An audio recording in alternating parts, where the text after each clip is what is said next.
kelurahan gitu ya.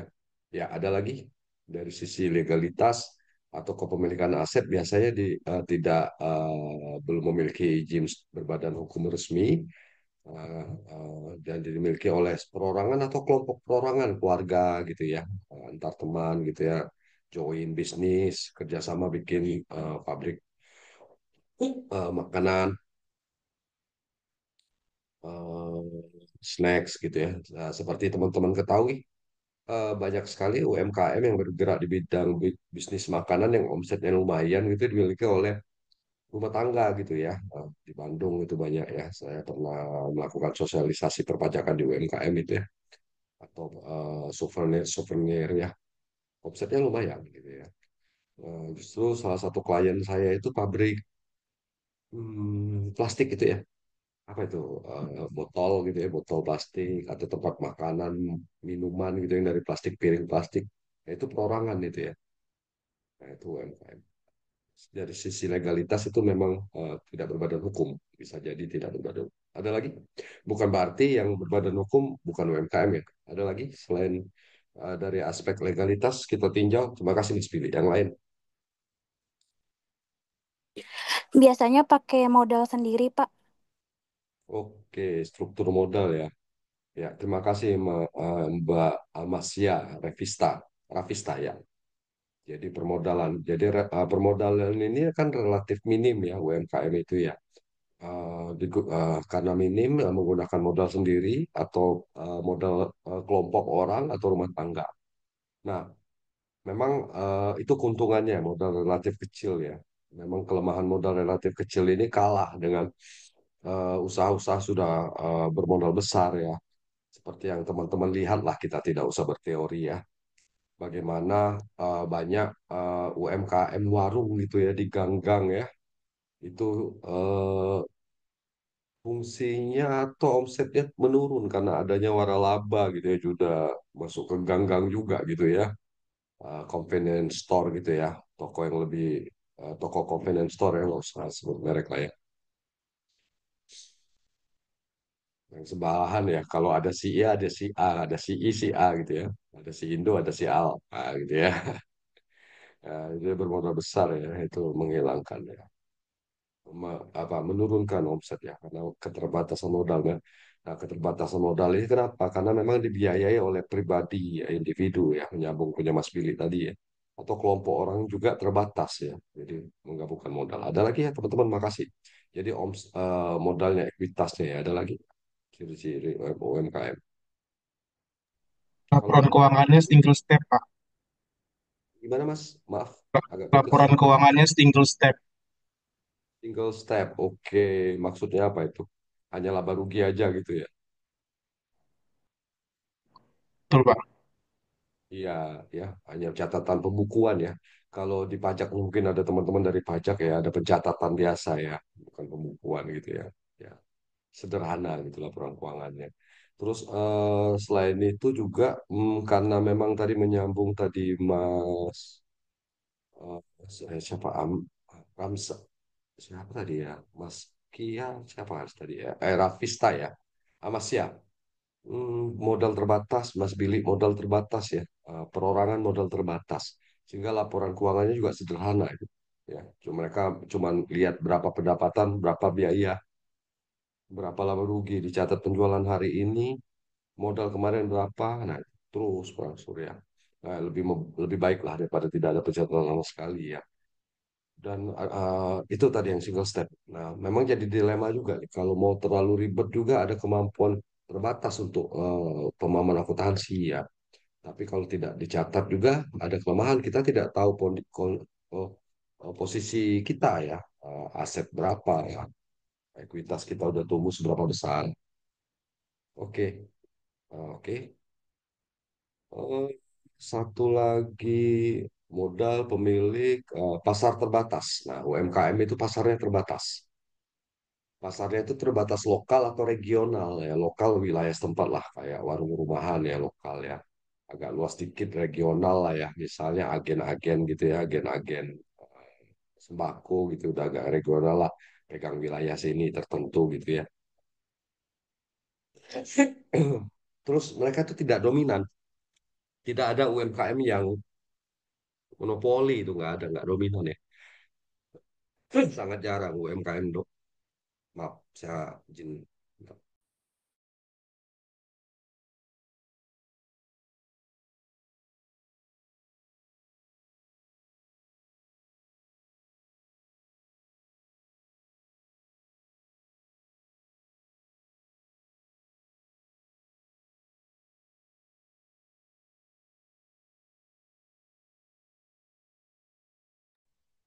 Tidak dominan. Lanjut, maaf. Dia tidak dominan di dalam sektor usaha gitu. Di beberapa sektor usaha itu nggak dominan ya. Berbeda dengan usaha besar dominan, dia menguasai pasar itu. Mereka mudah untuk disaingi UMKM itu. Tidak dominan ya. Ada bisnis A, ada pesaingnya mudah meniru gitu. Tidak aja tidak dominan karena masuk ke usaha itu mudah karena modal kecil gitu ya. Nah, makanan juga tidak dominan itu. Ada yang buka franchise makanan, tapi ya juga tidak dominan walaupun ada merek, ada pesaingnya juga. Daripada franchise mahal misalnya ya buka yang mirip makanannya gitu ya, rasanya gitu. Itu ciri tidak dominan. Beda misalnya pabrik baja itu nggak mungkin UMKM ya, karena butuh investasi yang besar. Nah, UMKM itu cirinya lagi itu tidak membutuhkan investasi yang besar. Oke. Eh, Satu lagi yang menjadi hambatan UMKM untuk maju ya. Keterbatasan informasi. Sebenarnya informasinya sudah ada, tapi keterbatasan informasi itu sampai ke pelaku UMKM satu. Baik apa itu mungkin sosialisasinya yang kurang atau memang kemampuan informasi itu masuk ke orang-orang, ke masyarakat pada umumnya. Atau yang ketiga memang kemampuan pelaku UMKM untuk mendapatkan informasi dengan cepat. Ya, misalnya orangnya jarang lihat internet, jarang lihat berita-berita ya. Sehingga akses ke informasi terbatas, itu ciri-ciri UMKM. Termasuk akses ke informasi pembiayaan ya. Jadi memang terbatas tuh modalnya ya. Akses informasi ke pembiayaan. Mereka tidak tahu misalnya untuk pinjaman. Beberapa waktu yang lalu ada fasilitas kredit usaha rakyat ya, KUR. Nah, itu udah relatif banyak tuh informasinya dari bank-bank gitu ya. Terutama bank BUMN memberikan pinjaman lunak kepada UMKM itu memang salah satu upaya pemerintah untuk meningkatkan menumbuhkan sektor UMKM. Dan di negara kita, Indonesia, UMKM itu cukup besar perannya buat perekonomian global. Perannya cukup besar untuk ekonomi global. Lebih kurang di atas 80% ekonomi Indonesia itu sangat didukung oleh UMKM. Dukungan ekonomi ini dari penyerapan sumber daya manusia ya, tenaga kerja gitu ya. Dengan adanya UMKM menyerap tenaga kerja ya, eh, membantu ya permasalahan pengangguran gitu ya. Terus membuat pertumbuhan ekonomi secara makro itu berjalan gitu ya. Jadi banyak juga subsidi dukungan dari pemerintah. Nah, tapi itu sayang sekali nih. Ini baru secara lisan saya sampaikannya. Ada batasan informasi, keterbatasan informasi tadi itu ya, kemampuan kompetensi untuk mendapatkan informasi atau memang informasinya sendiri yang kurang masuk ke dalam UMKM. Oke. Jadi tuh kalau kita ringkas berarti UMKM itu faktor permodalan, baik itu sumber modalnya terbatas pribadi atau kelompok terbatas. Yang kedua nilainya juga relatif tidak besar ya, nilai modalnya. Karena nilai modalnya tidak terlalu besar, omsetnya juga tidak terlalu besar. Karena transaksi bisnisnya tidak dominan dan relatif sederhana. Karena cakupannya itu adalah lokal dan regional, sehingga pelaporan keuangannya relatif sederhana atau yang tadi disebut single step. Kalau kita ringkas, berapa sih nilai omset gitu ya? Nilai omset UMKM itu ada standarnya. Nah, di Indonesia sendiri ada kan yang namanya Kementerian UMKM gitu ya, Koperasi dan UMKM, ada batasannya secara undang-undang ya. Nanti silakan Anda kolek atau review Undang-Undang Nomor 20 ya tahun 2008 ya. Nanti coba review undang-undang tersebut tentang UMKM itu ya, atau koreksi saya kalau saya keliru. Di situ dia cerita tuh, menurut undang-undang itu aset di luar tanah dan bangunan ya, aset UMKM di luar tanah dan bangunan itu maksimal 50 juta gitu ya. Kenapa di luar tanah dan bangunan? Biasanya karena milik pribadi. UMKM dimiliki pribadi itu kalau yang sudah punya tanah itu akan membiaskan perhitungan UMKM. Bisa jadi dia punya ruko sendiri memang dari warisan atau apa, di mana tingkat aset tanah itu didukung oleh harga pasar, bukan dampak dari UMKM-nya. Jadi di luar tanah dan bangunannya itu asetnya itu 50 juta. Rata-rata omset per tahun menurut undang-undang regulasi tadi nomor berapa? Nomor 20 tahun 2008. Tolong ingat ya. Coba review ya. Saya juga nggak lihat materi ya, seingat saya ya.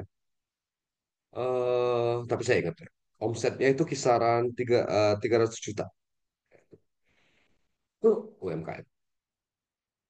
Kepemilikan tadi udah disampaikan oleh Mas Billy ya, biasanya perorangan atau rumah tangga. Oke, jadi itu review gambaran tentang UMKM.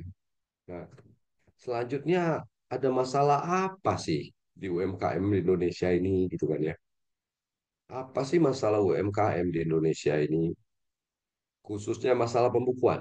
Sebelum saya lanjut ke materi, saya minta saran dari Mbak Razi Ulul Azima ya. Ada Mbak Ulul?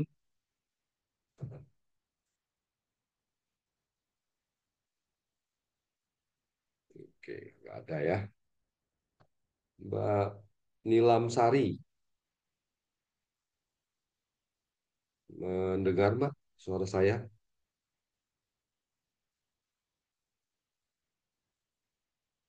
Nggak ada juga. Atau Mbak Intan Famela, ada?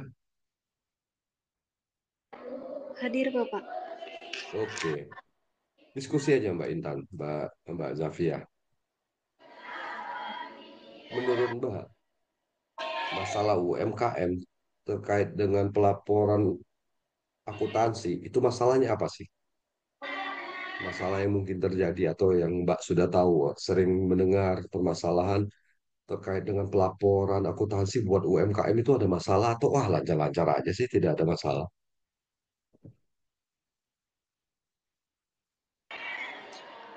Kalau menurut Zavia untuk permasalahan UMKM di pelaporan keuangan itu biasanya UMKM itu yang punya kan misal perorangan. Nah dia karyawannya ada 2 orang dan kadang kan 2 orang itu ya yang di pelayanan gitu Pak. Jadi nggak sempat mencatat pembelian ini apalagi khususnya kalau makanan-makanan junk food itu mungkin Hmm, sistem mereka juga penjualan juga pencatatan nggak pakai sistem hanya mencatat di modal kemudian hari ini yang terjual berapa gitu itu sih Pak. Terima kasih. good.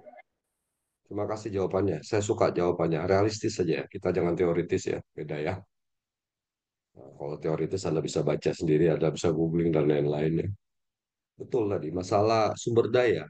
Sumber daya ini bisa kuantitasnya jumlahnya tadi ya. Sudah ngelayanin, misalnya dia jual fried chicken gitu ya, di pinggir jalan itu. Sendirian yang ngelayanin pelanggan. Kadang-kadang nggak handle juga bikin catatan pembukuan gitu, laku berapa, jual berapa, hitungannya adalah berapa yang dibawa ayamnya, habis berapa atau berapa dibandingkan dengan uang gitu ya.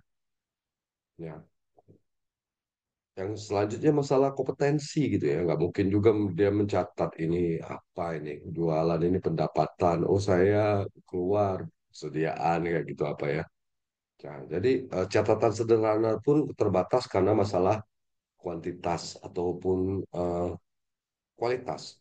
Ya, kalau secara teori kan kadang di berita atau di buku tuh bicara tentang minimnya pemahaman akuntansi, minimnya pemahaman akuntansi dasar gitu ya. Tapi secara logika, seberapa mampu UMKM menyediakan sumber daya yang mampu bikin laporan akuntansi, dia harus bayar staf accounting atau bayar konsultan, ya agak susah juga ya. Dia diajar hire konsultan gitu atau pegawai accounting ya. Nah, jadi benar minimnya pemahaman akuntansi dasar gitu. Jadi pembukuannya pun masih dilakukan manual ya, jarang sekali UMKM itu eh, menggunakan sistem ya. Nah, tapi nanti teman-teman coba cari ya, cari ya di Google boleh. Banyak aplikasi ya berbasis Android gitu ya yang membuat aplikasi mudah mencatat, jadi kayak Warungku gitu ya. Warungku itu aplikasi UMKM sebenarnya akuntansi gitu ya. Tapi sama aja. Eh, Mungkin prosesnya lebih mudah daripada aplikasi akuntansi yang rumit, tapi ya juga butuh waktu untuk menginputkan aplikasi.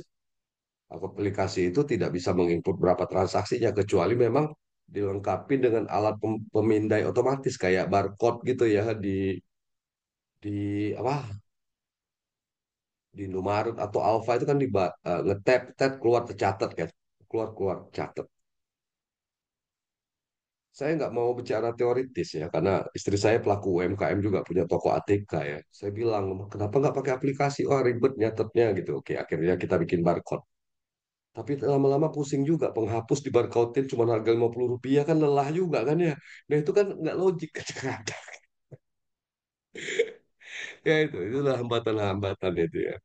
Ya kadang-kadang saya tuh nggak mau, wah terlalu teoritis gitu. Memang saya main kenyataannya juga sulit ya. Benar kata Mbak Intan tadi ya.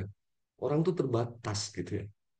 Ya mungkin kalau kita bicara rumah makan yang gede kan enak tuh kayak kopi-kopi yang mahal gitu kan sudah ngetep tetep berapa harganya gitu kan. Kalau yang ayam goreng itu pecel lele gitu yang kecil-kecil gitu kan ribet gitu menurut saya sih ya. But thank you. Ada lagi nggak kendala akuntansi UMKM ini yang sering nih pasti. Saya nggak mau ngomong teoritis, realistis saja. Ada lagi nggak? Saya acak lagi ya biar kita diskusinya enak ya. Saya harus kenal nama teman-teman ya. Jadi pada saat itu saya tahu keaktifan teman-teman mungkin ya. Ada yang mau berpartisipasi? Mungkin Ulul nggak ada lagi. Susan, Sausan. Oke, Halo, gitu. Pak. Ada Sausan. Saya manggilnya maaf kalau salah. Sausan, Susan atau kayaknya masih di jalan, tidak terdengar. Halo, cek, cek. Ya cek juga Mbak. Kedengaran nggak? Iya, Pak, terdengar. Suara saya terdengar. Terdengar ya. Ya. Nah, apalagi Mbak? Kira-kira menurut pendapat Mbak aja masalah UMKM ini, masalah keuangan. Hmm, apa ya?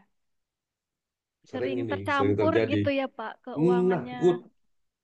Udah. Uang pribadi sama uang apa tuh penjualannya sering tercampur. Terus penggunaan aset-aset juga tercampur kayak beli bahan pakai kendaraan pribadi kayak gitu. Gitu ya, Pak. Oke.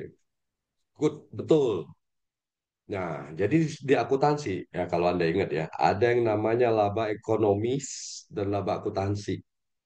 Laba akuntansi, ya ini teori dikit ya, balik ke masa kecil dulu ya. Eh, Laba akuntansi itu kalau laba sesuai laporan laba rugi itu laba akuntansi itu berapa pendapatan biaya dicatat. Laba ekonomis itu adalah laba menurut perhitungan kita, tapi lupa ada hal ekonomis yang tidak kita hitung, kayak misalnya beli peralatan pakai motor sendiri gitu ya, bensinnya pakai padahal untuk bisnis pakai uang sendiri tercampur pelan-pelan ya. Atau kita bisnis nih ya, kita bisnis suami istri ya, suami istri bisnis ya, atau Anda sendirilah bisnis ya, atau pada saat istri saya bisnis sendiri juga punya toko ATK. Wah gila, alhamdulillah kita untung gitu ya, atau ya pas-pasan lah kita laba, alhamdulillah. Tapi dia lupa tenaganya tidak dihitung, gajinya nggak dihitung, itu tercampur gitu kan ya. Itu laba ekonomis, kelihatan untung tapi ada sumber daya yang tidak dimaklumin, tidak dijadikan biaya gitu loh. Ya, kalau dirinya sendiri nggak apa-apa ya. Bayangkan Anda misalnya suami Anda bisnis gitu kan. Anda banyak bantu suami Anda bisnis ya. Mungkin ikhlas, tapi lama-lama berpikir harusnya saya digaji suami saya dong, nggak gitu kan ya. Masa gajinya sabar sama senyum doang gitu kan ya. Kan jadi sedih nanti gitu kan ya. Itulah Pak ekonomis. Itu. Nah, itu bukan itu pembahasan itu bukan tercampur, tapi tidak ada pos pengakuan akuntansi yang jelas. Kembali lagi, kompetensi itu pengakuan itu loh. Mana aset, mana biaya. Nah, ya, kayak saya harus jelasin ke istri saya itu aset itu biaya kan banyakkan ributnya nanti. Yang penting jalan dulu gitu kan ya. Oh ini aset, ini biaya. Oh ini harus sebenarnya kita untung ini bisa didepresiasi berapa tahun. Kan emosi gara-gara cuman panci gitu kan ya. Gitu. Ya, itu ya, masalah Aduh, kompetensi. Nah, nah yang tercampur tadi itu masalah entitas. Nah, gitu yang sering ya. Duitnya tercampur, mana duit pribadi, mana duit bisnis. Nah, itu sering terjadi. Makanya saya sering eh, eh, eh, saya sampaikan tadi sering terjadi. Kita sendiri yang berbisnis atau keluarga kita ya berbisnis, tidak bisa memisahkan mana uang pribadi, mana uang bisnis. Kadang-kadang uang pribadi nutupin duit bisnis atau modal tambahan lah istilahnya kan store modal lagi kalau bahasa bisnis ya. Ada gaji suami atau gaji kita sendiri punya bisnis. Misalnya saya kerja sambil berbisnis buka apa tuh yang kayak wahana ya, Lion Parcel gitu. Waktu COVID itu saya coba buka tuh. Nah itu karena baru akhirnya gaji dari pekerjaan tutup gitu ya, tercampur. Saya tahu itu salah ya. Tapi susah memang dipisahkan karena tadi modal terbatas. Aktivitas harus cepat gitu kan. Jadi nggak ada proses rapat umum pemegang saham untuk nambah modal UMKM itu nggak ada.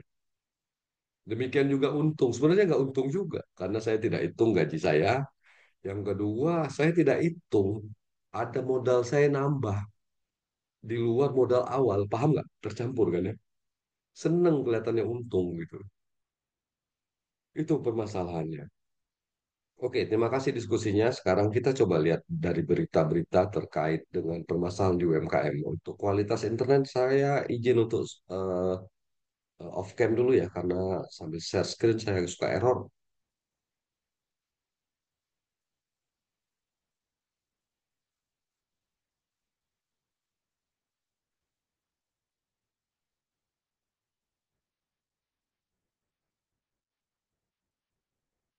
Terlihat ya.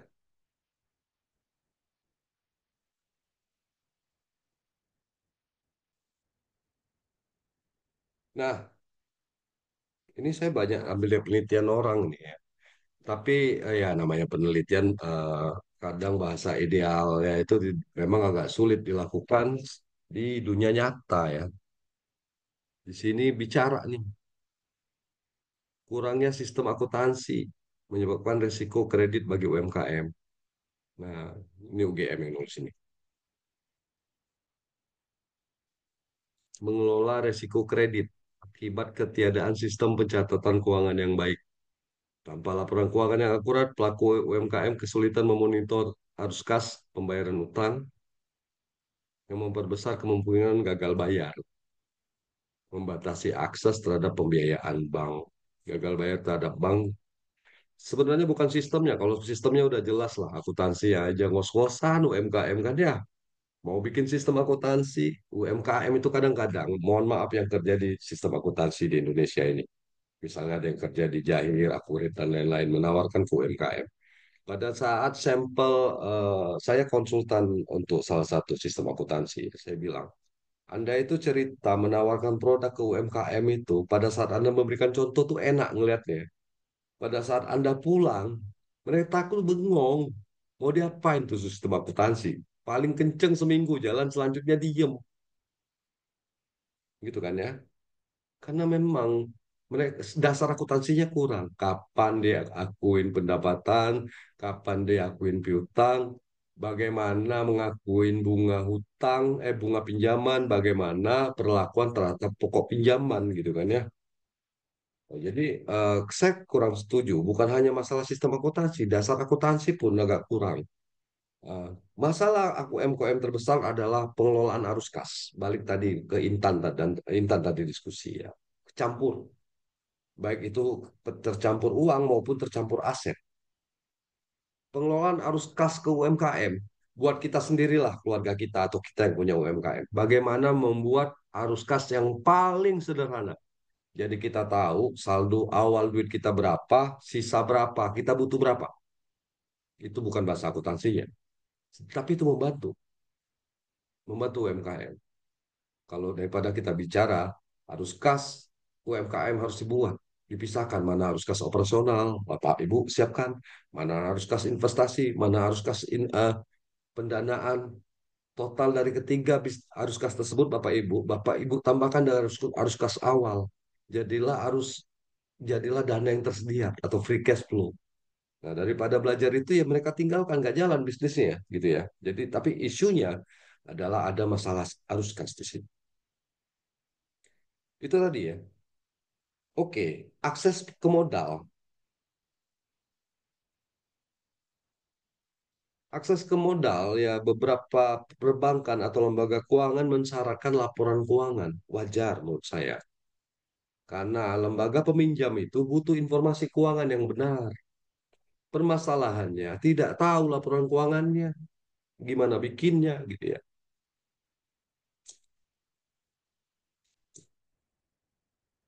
Beberapa ya.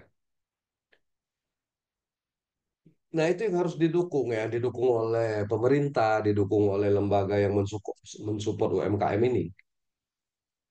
Bagaimana menyediakan informasi keuangan atau sistem laporan keuangan yang bisa membantu UMKM menyajikan laporan keuangan sederhana supaya memberikan akses yang mudah ke peminjam gitu. Ini saya ambil dari berita di DTC ya. Selanjutnya,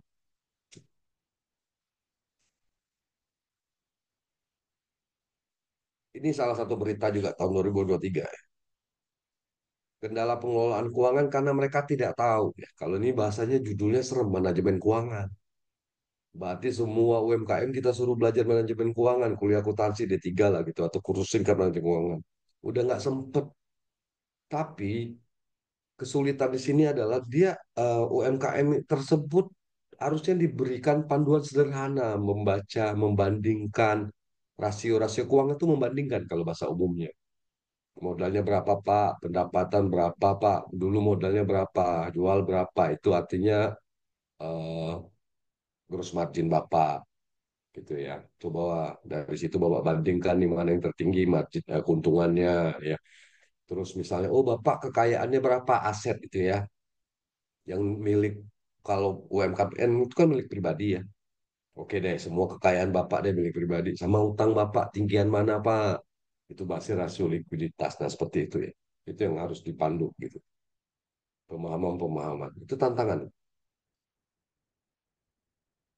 Ini jelas ya tidak paham akuntansi udah jelas ya nggak usah di itu lagi ya dibahas lagi. Tapi ini memang tantangan buat kantor jasa akunting ya KJA itu ya. Anda yang punya sertifikasi KJA banyak sekali sebenarnya proyek untuk penyusunan laporan keuangan gitu. Karena memang banyak bisnis yang besar loh jangan dikira UMKM ini kecil tapi kesulitan susun laporan keuangan. Salah satu yang pernah saya temuin itu dia bisnisnya itu bikin kotak box PLN itu loh, box listrik yang suka di jalan. Box listrik itu UMKM tapi besar, besar omsetnya. Ya, ya kesal. Tapi bosnya bingung tuh. Saya tuh usahanya besar, eh, kayaknya gede gitu, tagihan gede, jualan gede, gudang isinya gede. Tapi dia nggak tahu sebenarnya duitnya kemana gitu ya, karena pembukuannya tidak ada. Dia tidak tahu mutasi persediaannya lah, apa yang paling simpel. Persediaannya memang kelihatan perintilan ya, baut atau apa, tapi itu kan uang. Untuk bikin box itu ada butuh baut dan lain-lain, butuh perangkat apa itu kita tidak tahu. Berapa jumlah persediaan itu untuk jadi box berapa nggak tahu. Kelemahannya di situ. Jadi saya poinnya adalah ada peluang akuntan di sini untuk membantu UMKM. Ini digitalisasi tidak usah dibahas, udah diangkat tempo juga, tapi ya memang agak sulit ya untuk digitalisasi UMKM. Tantangan tersendiri lah buat kita akuntan berkolaborasi dengan tim IT. Bagaimana memastikan membuka wacana, membuat UMKM kita tuh senang gitu ya, senang menggunakan eh, digital. Yang tujuannya dengan digital, laporan keuangan atau laporan akuntansi eh,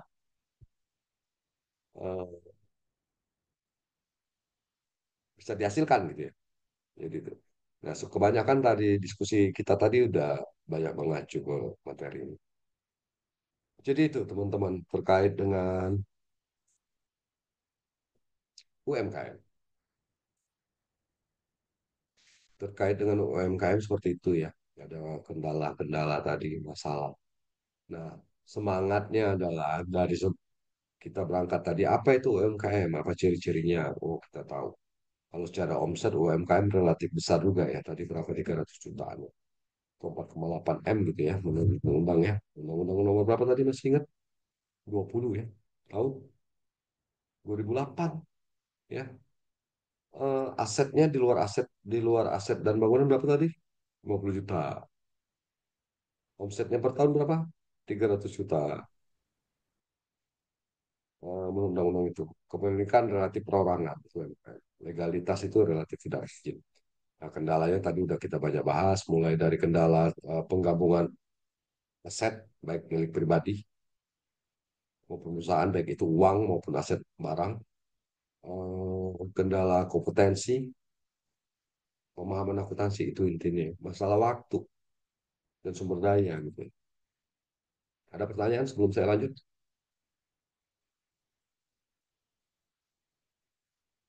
Tidak ada ya. Oke, saya izin stop share lagi dan dengar sambil lihat materinya. Sebenarnya sudah saya share, jadi saya tidak bacakan menyeluruh ya. Izin saya stop off cam dulu.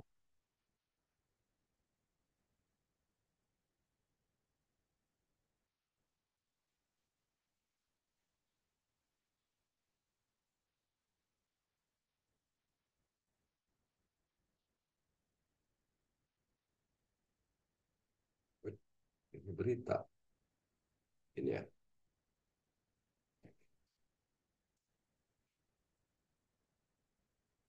Etap UMKM itu bisa pakai etap. Entitas tanpa akuntabilitas publik ya. Nanti baca ya. Ada SAK etap ya. Kalau ada yang nggak pas di sini, mungkin materi saya tertinggal, mohon dikoreksi saya. Sama etap ini dikeluarkan oleh IAI ya. Jadi diterbitkan etap ini untuk panduan penyusunan laporan keuangan untuk entitas eh,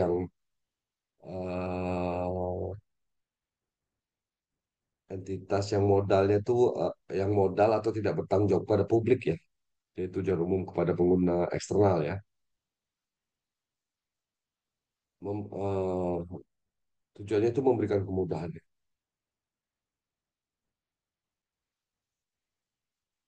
Saya coba bandingkan ya di materi ini. Apa sih bedanya SAKE TAP dengan PSAK umumnya yang berbasis IFRS? Dia poinnya etap itu lebih sederhana. Kalau PSAK berbasis IFRS itu konsolidasi laporan keuangan konsolidasi wajib, SAK etap tidak wajib. Pengakuan pajak tangguhan etap itu tidak diukur ya, tidak diukur dan tidak diakuin. Pajak tangguhan itu kita mengestimasi berapa cadangan pajak kita untuk ke depan periode depannya. Kalau PSAK itu yang berbasis IFRS diakui ya, ada PSAK 46 pajak tangguhan.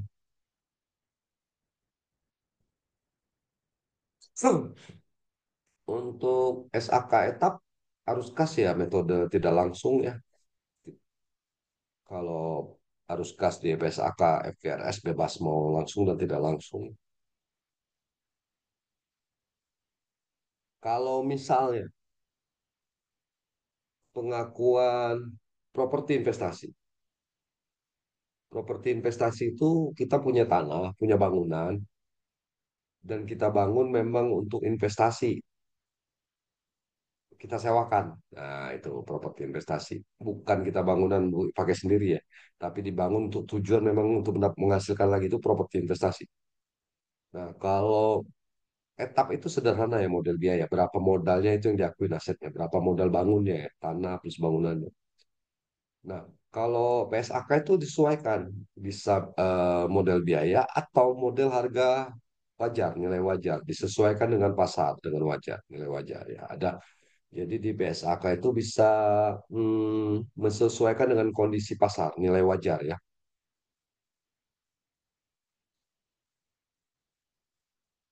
Goodwill tidak diakui secara eksplisit ya. Kalau PSAK diakui tapi dinilai berapa goodwillnya seperti biasa. Pendapatan sederhana berbasis cash dan akrual ya. Piutang boleh diakui. Beli sesuatu belum dibayar itu piutang akrual itu boleh. Kas berbasis kas wajar ya boleh. Itu yang harus dikasih tahu. Jadi jualan ya kadang-kadang kan, oh ini kita belum akuin pendapatan Pak karena belum dibayar ya itu salah. Ya. Jadi diakuin kas dan akrual. Kalau PSAK sama juga kas dan akrual tapi berbasis IFRS 15 ya. Yang ada pendapatan itu diakui setelah kewajibannya sudah benar-benar dialihkan gitu ya. Nah, tidak kalau etap itu tidak serumit itu. Instrumen keuangan sangat sederhana ya. Utang piutang gitu. Misalnya ada ya karena memang bisnis juga sederhana ya. Kalau instrumen keuangan misalnya PSAK itu PSAK 71 atau review nanti ya tentang hedging, tentang ya nilai turunan uang seperti itu ya, derivatif dan lain-lain. Ini sekilas saja karena saya tidak mengajarkan teori cara menjurnal dan lain-lain ya itu teknisnya sudah belajar Anda. Jadi ada yang namanya SAK etap untuk UMKM tadi ya. Ya poinnya apa? Secara penyajian dia sederhana.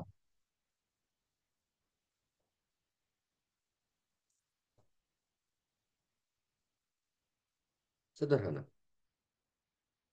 tidak kompleks ya.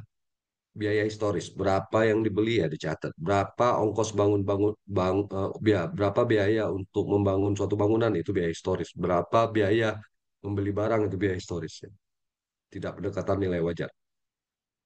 Jadi tadi ya menggunakan laba rugi sederhana ya. Ini ada contoh kasus ya. Oke, sebenarnya sederhana ya. Ini bisa dibikin tabel ya misalnya ada ini contohnya juga sederhana ya saya nggak lari ke sini nanti ya. Jadi dia cukup mengakuin pendapatan, beban, penyusutan, oke ada depresiasi, ada laba bersih, ini sederhana aja. Neraca juga diakuin aset berapa, kas setara kas, tergantung ya, dan berapa nilainya, ekuitas juga berapa. Tapi tetap walaupun sederhana juga harus memiliki kemampuan akuntansi. Kapan diakuin aset, kapan diakuin kewajiban, apa itu ekuitas, apa itu laba ditahan, ya harus paham akuntansi juga ya. Jadi itu ya, jadi SAK etap itu lebih sederhana. Jadi ada pembaruan sebenarnya di tahun 2025 nanti ya. Nanti saya belum perdalam ya. SAK etap ini secara praktis juga belum perdalam ya.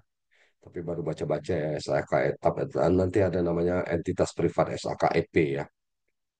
1 Januari sebenarnya udah jalan ya. Adopsi dari IFRS untuk for SMEs ya. Jadi dari jumlah bab juga beda. Laporan keuangan konsolidasi itu etap tadi kan tidak diatur. Nanti mulai diatur. Nah, investasi modal biaya nanti ada. Sudah sebenarnya tidak ada beda lagi nih. Arahnya itu SAK etap ke PSAK seperti biasa. Makanya kalau saya mengerjakan atau teman saya yang mengerjakan konsultan gitu ya atau auditor mengerjakan jasa accounting UMKM pun kita deketinnya udah PSAK aja. Nah, lebih ada pegangan valid gitu ya dan lebih transparan juga, lebih berkualitas lah kalau menurut saya informasinya.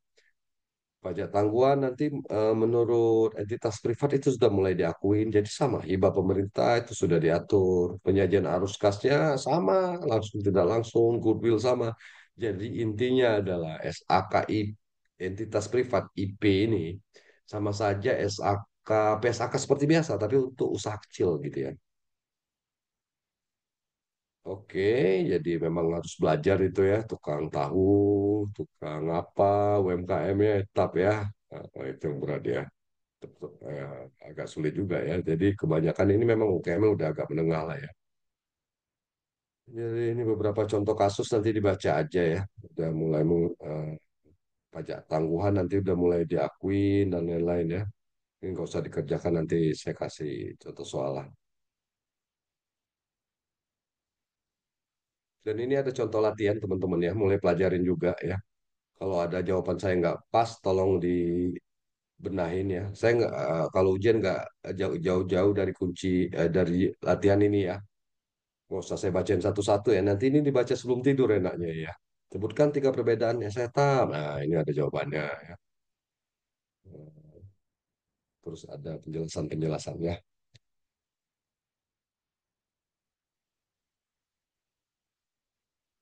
Nanti sebelum tidur baca aja. Tapi jangan lupa mandi dulu. Saya yakin pada belum mandi nih ya. Kok Bapak yakin ya sama saya juga belum mandi. Ini amalnya gede nih. Ini amal jariah semua loh. Di belajar. Mengejar ilmu ya. Masya Allah. Insya Allah ya. Menjadi berkah kebaikan untuk semua ya. Gimana Mas Billy? Ada pertanyaan atau diskusi lebih lanjut?